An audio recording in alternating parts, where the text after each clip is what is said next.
2 et 3 degrés. C'est un crime contre l'humanité.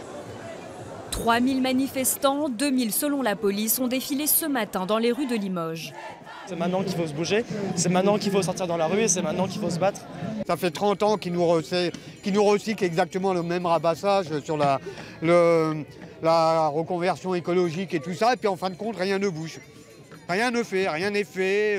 La seule chose qui bouge, c'est les taxes. Les scientifiques qui nous disent qu'il faut qu'on réduise de 50% nos émissions de gaz à effet de serre d'ici 2030. C'est un effort énorme. Et si on ne le fait pas, eh ben c'est l'emballement climatique et on va dépasser largement les 1,5-2 degrés. Et pour nos enfants, c'est catastrophique. Et pour obtenir satisfaction, le collectif a remis un livre blanc au maire de Limoges, 12 mesures concrètes à mettre en place rapidement. Aujourd'hui, pour mettre du bio dans les cantines, il faut en produire assez. Si vous n'avez pas assez de producteurs, vous ne pouvez pas mettre de bio. Émile Roger-Lomberti prend note, mais la tâche n'est pas si simple selon l'élu.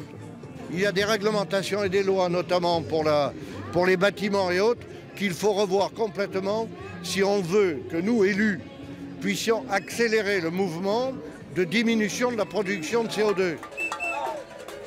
Au même moment, à Guéret, près de 300 manifestants font du bruit. Eux aussi attendent des réactions politiques. Agriculture bio, permaculture, c'est des choses qu'on peut très bien faire en Creuse. Il y en a d'ailleurs qui le font très bien. Énergie renouvelable, c'est la même chose. On pourrait en Creuse être totalement autonome en énergie renouvelable grâce aux barrages par exemple, aux panneaux solaires. C'est une possibilité.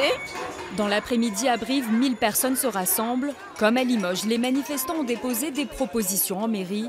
Imposer des produits locaux, bannir les pesticides ou encore interdire l'abattage des arbres au bord des routes. Un dossier particulièrement sensible en Corrèze.